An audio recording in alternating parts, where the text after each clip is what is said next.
వినుకొండ న్యూస్కి స్వాగతం. ఈరోజు ముఖ్యాంశాలు. గ్రామ అభివృద్ధికి పార్టీలకు అతీతంగా సహకరించాలన్న వినుకొండ శాసనసభ్యులు పొల్లా బ్రహ్మనాయుడు. వినుకొండ మండలం తిమ్మాయిపాలెంలో పలు అభివృద్ధి కార్యక్రమాలు ప్రారంభం.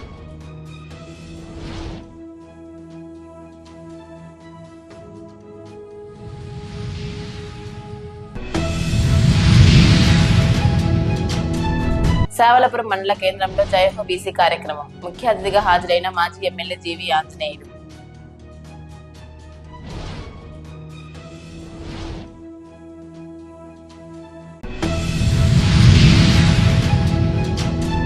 వైసీపీ ప్రభుత్వం మెగా డిఎస్సి పేరుతో నిరుద్యోగులను దగా చేశారన్న పల్నాడు జిల్లా టీఎన్ఎస్ అధికార ప్రతినిధి వీరగంతం ప్రశాంత్.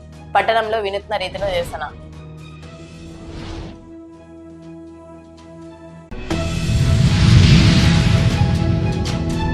గ్రామాభివృద్ధికి పార్టీలకు అతీతంగా సహకరించాలని వినుకొండ శాసనసభ్యులు పొల్లా బ్రహ్మనాయుడు పిలుపునిచ్చారు. వినుకొండ మండలం తిమ్మాయిపాలెం గ్రామంలో నూతనంగా నిర్మించిన గ్రామ సచివాలయ భవనం, వైఎస్ఆర్ రైతు భరోసా కేంద్రం మరియు వైఎస్ఆర్ హెల్త్ సెంటర్ల నూతన ప్రారంభోత్సవ కార్యక్రమంలో ముఖ్య అతిథిగా ఆయన పాల్గొని నూతన భవనాలు ప్రారంభించి ప్రసంగించారు. ఈ సందర్భంగా ఆయన మాట్లాడుతూ గ్రామంలో అభివృద్ధి చేయాలనే ఆలోచనకు గ్రామ ప్రజలు సహకరించాలని తెలిపారు. అలా కాకుండా అభివృద్ధికి అడ్డుకట్ట వేయాలని చూస్తే నష్టం అని అన్నారు. ఈనాటి ముఖ్యమంత్రి చొరవతోనే శాశ్వత కట్టడాలతో గ్రామ పరిపాలన వచ్చిందని గుర్తు చేశారు. ఇప్పుడు గ్రామాల్లో మనం మంచి చేసుకునే దానికి సమిష్టిగా పనిచేసుకోవాలి. పార్టీలు అనేది మరి గ్రామ అభివృద్ధికి అడ్డు కాకూడదు. ఆ పార్టీ వాళ్ళు చేస్తారులే మనం అడ్డు పెడదాం అనుకోవటం అది మంచి పరిణామాలు కాదు. ఎవరైనా సరే, ఏ గ్రామం అయినా సరే, ఒక మంచి జరిగేటప్పుడు ఎవరి అభిప్రాయాలు వాళ్ళకు ఉంటాయి. అభిప్రాయాలను మనం గౌరవిస్తాం. కానీ మంచి చేసేదానికి మనం ఎవరు అడ్డుపడకూడదు. ఈ రోడ్డు ఇది తెలుగుదేశం పార్టీలో టెండర్ వేశారు. అతను వంశీ అనే అతను, ఆ టెండర్ వేసిన అతన్ని టెండర్ క్యాన్సిల్ చేసుకొనిడు. ఇక్కడ ఉన్న పెద్ద మనిషి టెండర్ పని చేయనీడు. సగం చేశాను నేను అంటాడు, దాంట్లో ఏలు పెట్టాడు. ఆయన క్యాన్సిల్ చేసుకోడు, పని చేయడు. క్యాన్సిల్ చేసుకోడు, పని చేయడు. అలాంటిది ఇక్కడ ఉన్న ఆంజనేయులు గారు మనిషి, ఆయన వేసుకున్నాడు కాంట్రాక్టు, ఆ టెండర్ తీసుకున్నాడు, దాన్ని ఇబ్బంది పెడుతున్నాడు. ఇవన్నీ ఏంటంటే చాలా బాధాకరమైనటువంటి విషయాలు. ఇప్పుడు రోడ్డు వేస్తే అందరికీ ఉపయోగం. రేపు ఆయన వేస్తానంటే ఇంకొక ఆయన వద్దని, ఈయన వేస్తానంటే ఈయన వద్దని, ఇది మంచి సంస్కృతి కాదు, మంచి సాంప్రదాయం కాదు. గ్రామాలు ఎప్పుడు చూసినా అలాగే ఉంటే అట్లా. మనం తెలిసిన తర్వాత వినుకొండ ప్రాంతం వెనకబడ్డ ప్రాంతంగా ఏ ప్రభుత్వాలు వచ్చినా పట్టించుకోకుండా, ఏ ప్రభుత్వాలు వచ్చినా మనల్ని చిన్న చూపు చూసిన పరిస్థితి మనం చూసాం. ఈనాటి ముఖ్యమంత్రి గారు అన్ని విధాల అవకాశం కల్పిస్తున్నాడు. అన్ని విధాల ఇప్పుడు ఇట్లా చూస్తే ఒకవైపు హెల్త్ సెంటర్, ఒకవైపు రైతు భరోసా కేంద్రం, ఒకవైపు సచివాలయం, గ్రామ పరిపాలనా కేంద్రం. ఇవన్నీ కూడా చరిత్రలో ఇది ఒక కొత్త శకం, కొత్త పరిపాలనకు నాంది.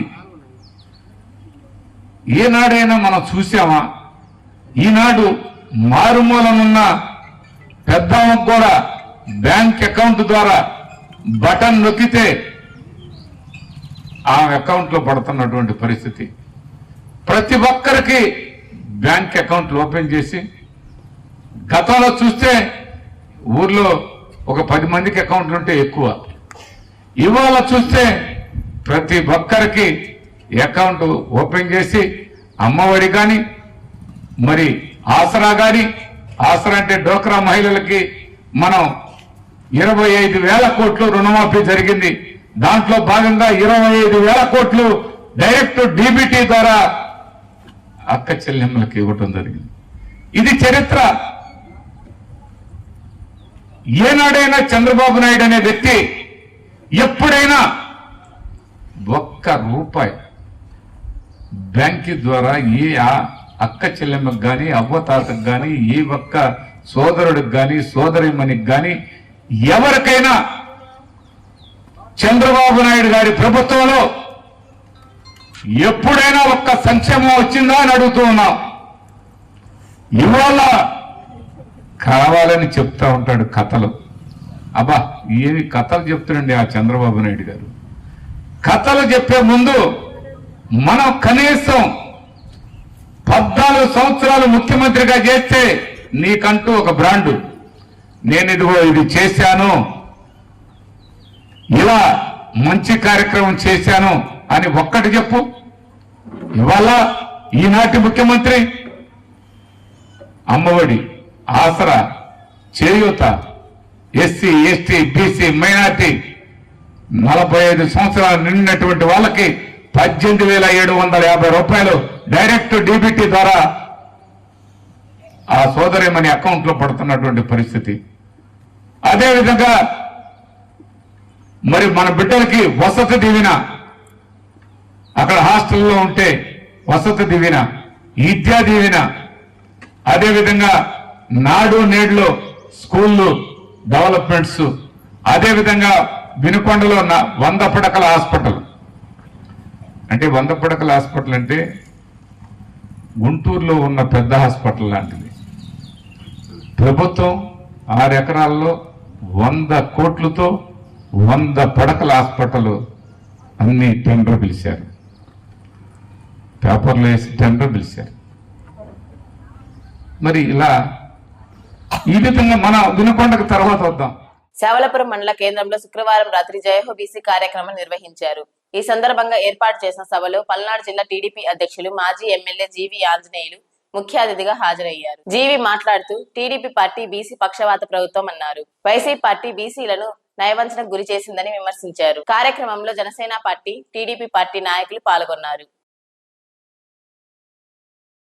సదస్సుని విజయవంతం చేసినటువంటి మా బీసీ సోదరులందరికీ పేరు పేరున హృదయపూర్వక అభినందనలు. గట్టిగా చప్పట్లు కొట్టి మా బీసీ సోదరులందరికీ అభినందనలు తెలియజేయాలని కోరుతున్నా.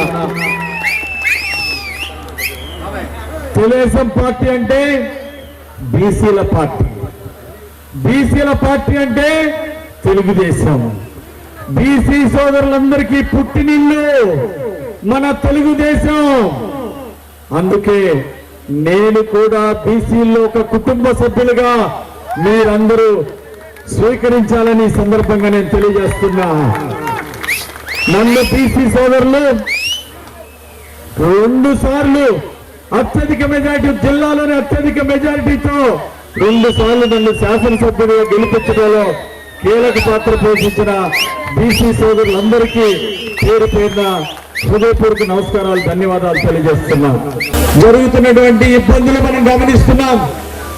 ఆనాడు అన్న ఎన్టీ రామారావు తెలుగుదేశం పార్టీ పెట్టినాక, ఎన్టీఆర్ పార్టీ పెట్టినాక బీసీలకు ఎంతో ప్రాధాన్యత ఇచ్చారు, రాజకీయ ప్రాధాన్యత ఇచ్చారు, సామాజికంగా గుర్తింపు ఇచ్చారు, ఆర్థికంగా అభివృద్ధిలో ముందుకు నడిపించారు అన్న ఎన్టీ రామారావు గారిని మీ అందరికీ నేను గుర్తు చేస్తున్నా.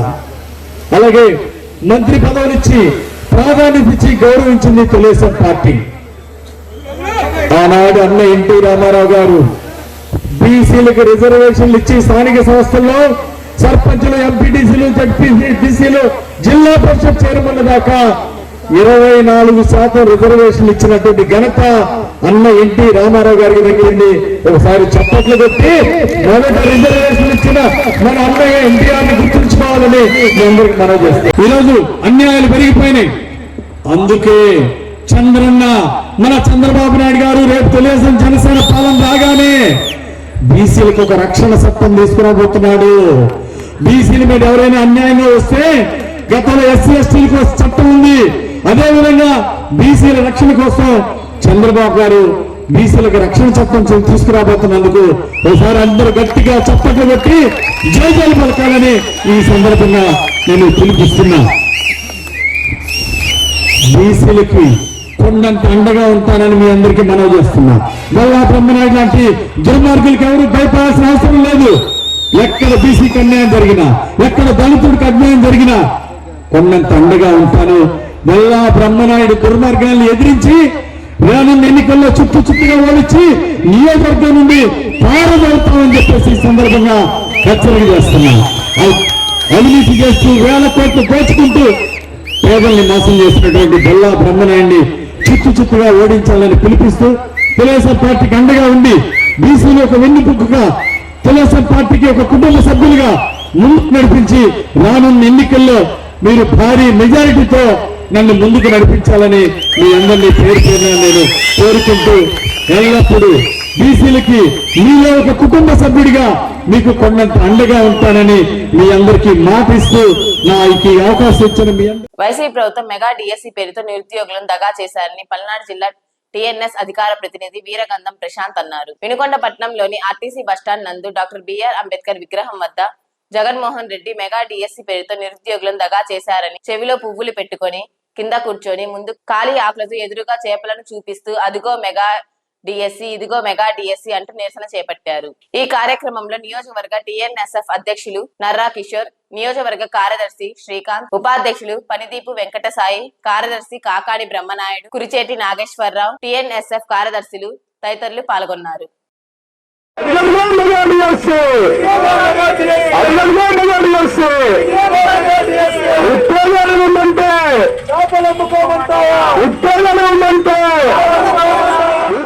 జగన్మోహన్ రెడ్డి గారు జాబు క్యాలెండర్ విడుదల చేయకుండా దాదాపుగా 4 సంవత్సరాల 10 నెలల పాటు గుర్తుకు రాని నిరుద్యోగులు ఈ రోజు గుర్తుకొచ్చారని అడుగుతా ఉన్నా జగన్మోహన్ రెడ్డి గారిని. ఆ కార్యక్రమంలో భాగంగా ఈ రోజు వినుకొండ పట్టణంలోని పల్నాడు జిల్లా టీడీపీ అధ్యక్షులు శ్రీ జీవి ఆంజనేయ గారి ఆదేశం మేరకు, టిఎన్ఎస్ఎఫ్ అధ్యక్షులు కోరపాటి హనుమంతులు గారి ఆదేశం మేరకు వినుకొండ నియోజకవర్గం టిఎన్ఎస్ఎఫ్ ఆధ్వర్యంలో కర్రకి చేపలు వేలాడదీస్తూ ఖాళీ ఇస్త్రాకులతో నిరసన కార్యక్రమం చేయడం జరిగినది. ఈ వైకాపా ప్రభుత్వం వచ్చిన తర్వాత ముఖ్యంగా నిరుద్యోగులు తీవ్రంగా నష్టపోయారు. ఈ రాష్ట్రంలో ఎలాంటి జాబు క్యాలెండర్ విడుదల చేయలేదు. ఈ 4 సంవత్సరాల 10 నెలల కాలంలో ఏ జాబు క్యాలెండర్ విడుదల చేయకుండా రాష్ట్రంలో నిరుద్యోగులందరినీ గాలికి వదిలేసి ఏదో రేపు ఒక 2 నెలల ఎలక్షన్స్ వస్తాయని చెప్పి ఎలక్షన్స్ సమీపిస్తే వేళల్లో నిరుద్యోగులు ఇప్పుడు గుర్తుకొచ్చారా అని అడుగుతా ఉన్నా జగన్మోహన్ రెడ్డి గారిని. 4 సంవత్సరాలు 10 నెలల కాలం గుర్తుకు రాని నిరుద్యోగులు ఇప్పుడు ఎందుకు గుర్తుకొచ్చారు అడుగుతా ఉన్నా ఈ ముఖ్యమంత్రి జగన్మోహన్ రెడ్డి గారిని.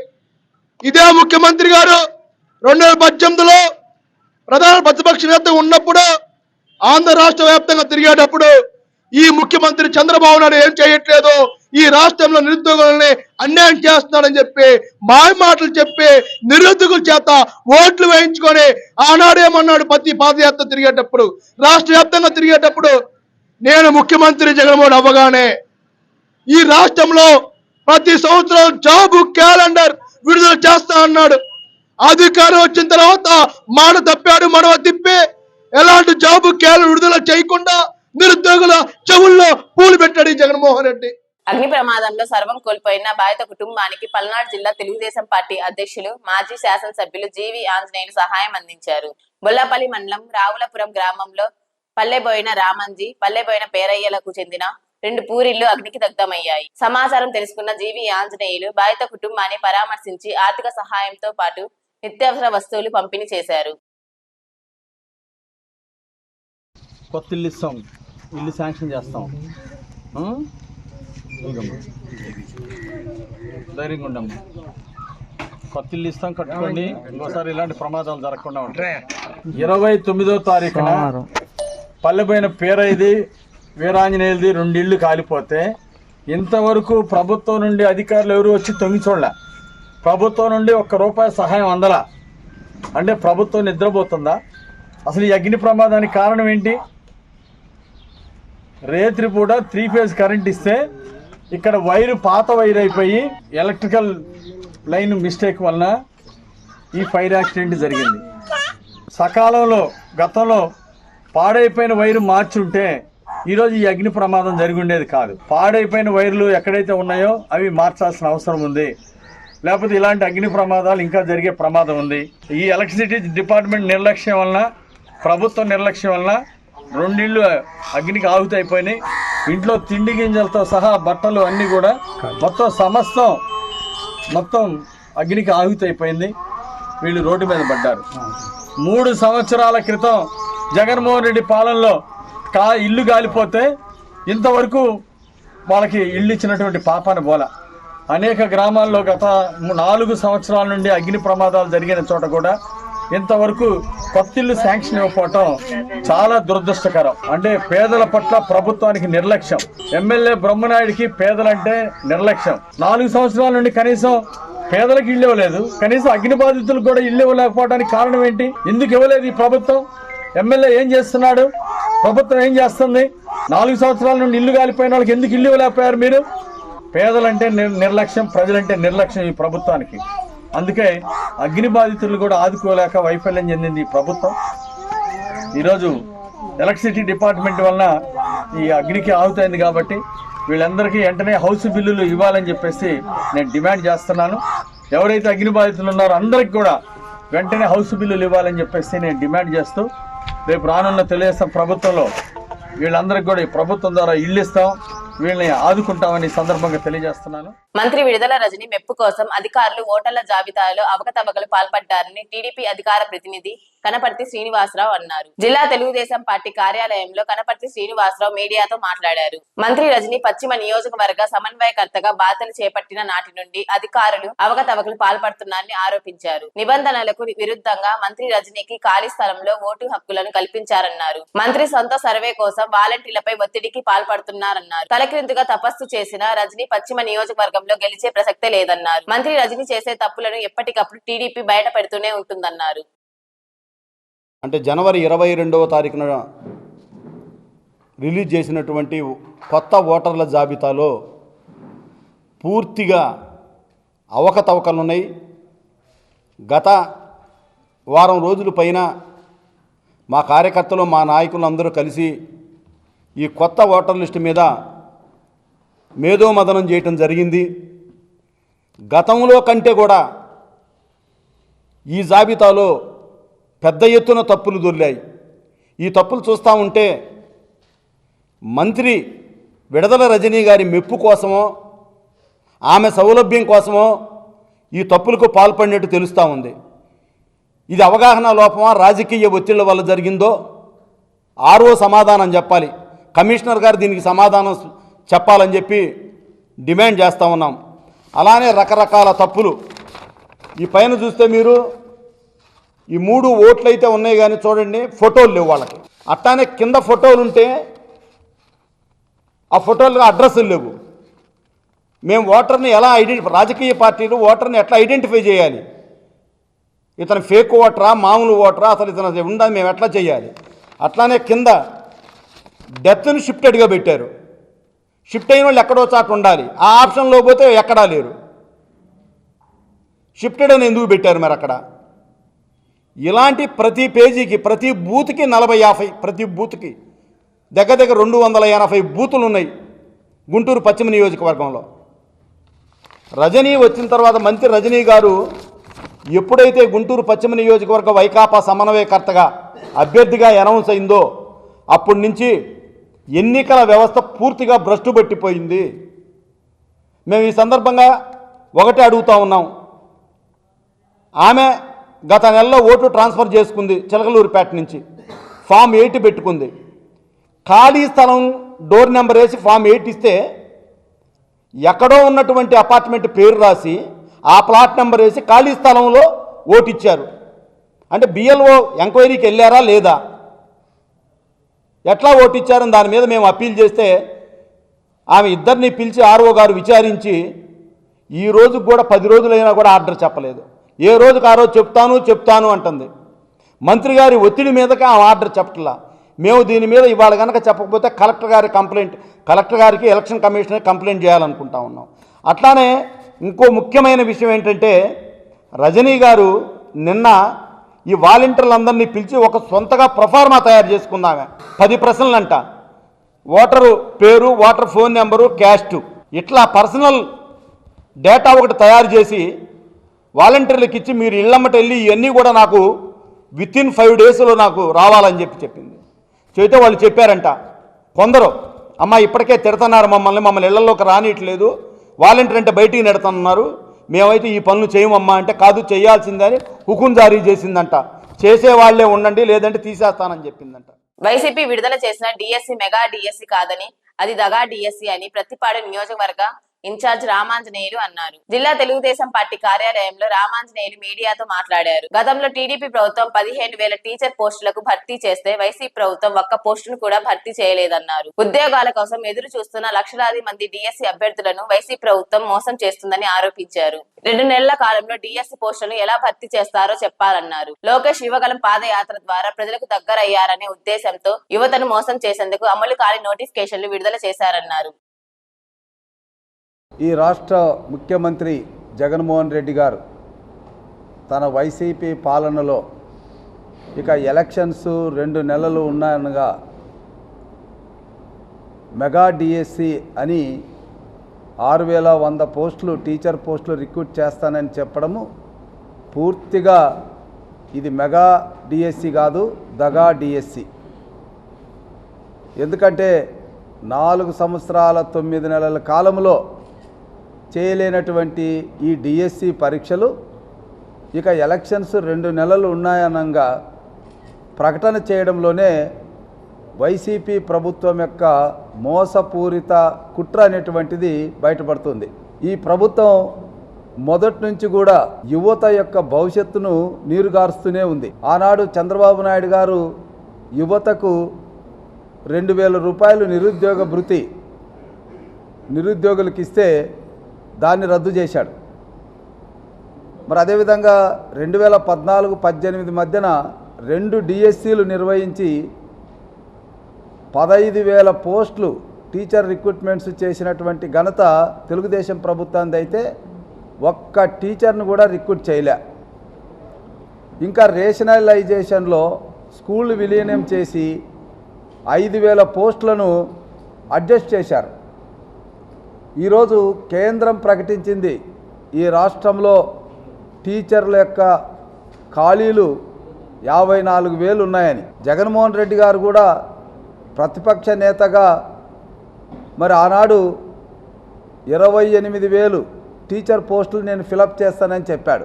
ఆ తర్వాత దాన్ని 18,000కు తగ్గించాడు. చివరికి విద్యాశాఖ మంత్రి బొత్స సత్యనారాయణ గారు లేదు 8,000 అన్నాడు. అంటే ముఖ్యమంత్రి గారు ఒకసారి మాట్లాడింది రెండోసారి మాట్లాడేటప్పటికే 10,000 టీచర్ పోస్టులు కనబడవు. ముఖ్యమంత్రి గారి నుంచి ఆ శాఖ మంత్రి మాట్లాడేటప్పటికి మరొక 10,000 టీచర్ పోస్టులు కనబడవు. అంటే మరి ఏ రకంగా విద్యా వ్యవస్థను ముందుకు తీసుకెళ్లాలనుకుంటున్నారు? ఏ రకంగా టీచర్ల రిక్రూట్మెంట్ కోసం ఎదురు చూస్తున్నటువంటి లక్షలాది మంది యువతను అక్రమంగా మద్యం నిల్వ చేసి విక్రయాలు చేపడుతున్న వారిని సేఫ్ అధికారులు అదుపులోకి తీసుకున్నారు.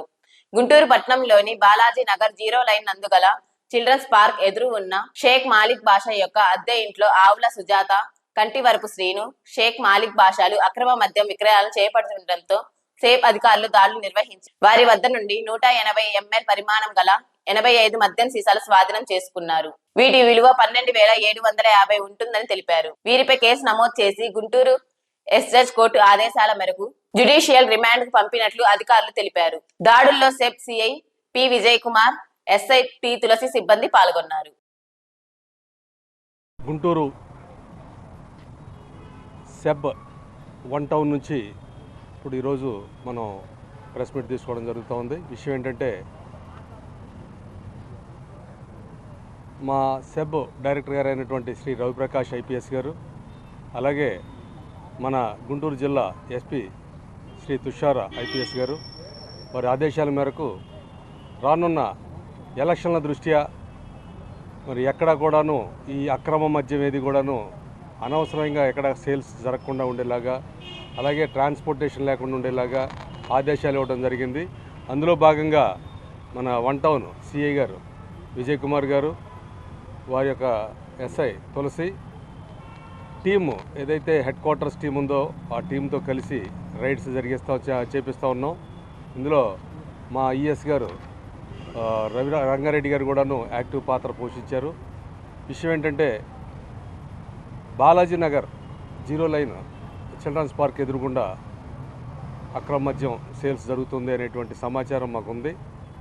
దాని మీదట మా టీమ్స్ని పంపించి వెరిఫై చేయడం జరిగింది. మాకు రాబడిన సమాచారం మేరకు సిఐ గారు వాళ్ళ టీము వాళ్ళంతా కలిసి రైడ్ చేసి 85 క్వార్టర్ ఏదైతే బాటిల్స్ ఉన్నాయో వాటన్నింటినీ కూడా 85 బాటిల్స్ పట్టుకోవడం. దాంట్లో ఎవరైతే ఈ ఆవుల సుజాత అనే ఆమె గతంలో కూడాను ఒక 3 కేసుల్లో నేరస్తురాలుగా జైలుకి వెళ్ళి రావడం జరిగింది. ఆమెని పట్టుకొని విచారణ చేయిస్తే దాంట్లో భాగంగా మనకి ఈ అక్రమ మద్యం ఎలా సేకరించారనే దాని మీద విచారణ చేయిస్తే తన అక్క కొడుకు అయినటువంటి శ్రీనివాసు, అలాగే ఆ ఇంటి ఓనర్ మాలిక్ బాషా వీళ్ళిద్దరూ కలిసి మద్యం షాపులకు వెళ్ళి మూడు చొప్పున కలెక్ట్ చేసుకొచ్చి అవన్నీ కూడా ఒక చోట జమ చేసి వీటిని డ్రై డేస్లో కానీ లేదంటే ఈ మద్యం ఎప్పుడైతే స్పేర్ సిటీ ఉంటుందో అప్పుడు ఒక్కొక్క బాటిల్కి 50 రూపాయలు ఎక్కువ చేసి దాన్ని అమ్మి తద్వారా వచ్చినటువంటి డబ్బుల్ని వాళ్ళు పంచుకోవడం జరుగుతూ ఉంది. దీని మీద మా యొక్క టీములు ఎవరెవరైతే పనిచేశారో వాళ్ళందరూ కూడా అభినందిస్తూ మరి మీ అందరి ముందు చెప్పేది ఏంటంటే ఈ మద్యం విలువ సుమారు 12,500 రూపాయలు ఉంటుంది. వాటి 10 లీటర్లో చూసినట్టయితే 15.3 లీటర్ల మద్యం మనం సీజ్ చేయడం జరిగింది. అయితే ఈ సందర్భం ఎవరికి తెలియజేసేది ఏంటంటే ఎలక్షన్స్ రాబోతూ ఉన్నాయి. మనకు ప్రశాంతమైన వాతావరణంలో ఎలక్షన్స్ జరిపించాల్సినటువంటి అవసరం బాధ్యత మా అందరి మీద కూడా ఉంది. దాంట్లో మీరు కూడాను ప్రత్యేకమైన శ్రద్ధ చూపించి ఎటువంటి సమాచారం ఉన్నప్పటికి కూడాను టోల్ ఫ్రీ నెంబర్ ఎంతండి 14500కి కాల్ చేసి తెలియజేయాలి. అలాగే మా నంబర్లు కూడా అధికారుల నంబర్లు కూడా అన్నీ కూడా ఓపెన్గానే ఉంటాయి. ఎక్కడ నెట్లో చూసినా కూడా దొరుకుతాయి. మాకు కూడా ఫోన్ చేసి తెలియజేసినట్టయితే మేము కూడా ఇమీడియట్గా యాక్షన్ తీసుకుంటాం. ఇట్లా ఈ మద్యాన్ని అక్రమంగా తీసుకొచ్చి వాడటం మూలంగా అధిక రేట్లుగా అమ్మటమే కాకుండా మరి లేనిపోని ఇబ్బందులు కూడా తెచ్చినట్టు అవుతూ ఉంటుంది. అమాయకులు కూడా బలవుతున్న పరిస్థితులు కూడా ఉన్నాయి. కాబట్టి ప్రతి ఒక్కరు కూడా బాధ్యత వహించి ఈ సమాచారం మాకు అందించినట్టయితే మేము తగిన చర్యలు తీసుకుంటామని చెప్పేసి మీకు అందరూ తెలియజేస్తా ఉన్నాం. Thank you. మీద కూడాను ప్రత్యేకమైన దాడులు చేయడం జరుగుతూ ఉంది. అందులో భాగంగానే మనం ఈ 2 టౌన్ లిమిట్స్లోనూ అలాగే మంగళగిరిలో కూడాను దరిదాపు 140 కేజీల గంజాయిని పట్టుకోవడం జరిగింది. 4 కార్లు సీజ్ చేసి ఇంచుమించుగా మనం ఒక 7గురిని అరెస్ట్ చేసి రిమాండ్కి కూడా పంపించడం జరిగింది. ఒక 1 వీక్ స్పాన్లోనే ఇవన్నీ కూడా జరిగినాయి.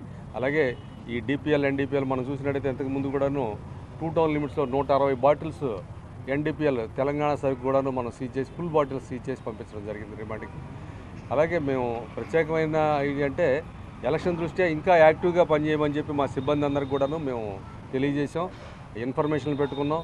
ఇంకా యాక్టివ్గా పనిచేయడానికి అన్ని రకాలుగా సహకరిస్తున్నామని చెప్పేసి తెలియజేస్తాం. సిబ్బంది విషయంలో నేను అధికారులతో మాట్లాడానండి. ఇంకా అడిషనల్గా ఫోర్స్ కావాలంటే నేను తీసుకోవడానికి కూడా సిద్ధంగా ఉన్నాం. ఆల్రెడీ సార్ కూడా మేము తెలియజేసి ఉన్నాం. సబ్ డైరెక్టర్ గారికి చెప్పన్నాం. అలాగే మా ఎస్పీ గారికి కూడా తెలియజేసి సిబ్బందిని కూడా కొంచెం తీసుకోవడానికి మేము ప్రయత్నం చేస్తా ఉన్నాం. వినుకొనని సమాప్తం. తిరిగి రేపటి న్యూస్తో కలుద్దాం. అంతవరకు సెలవు. నమస్కారం.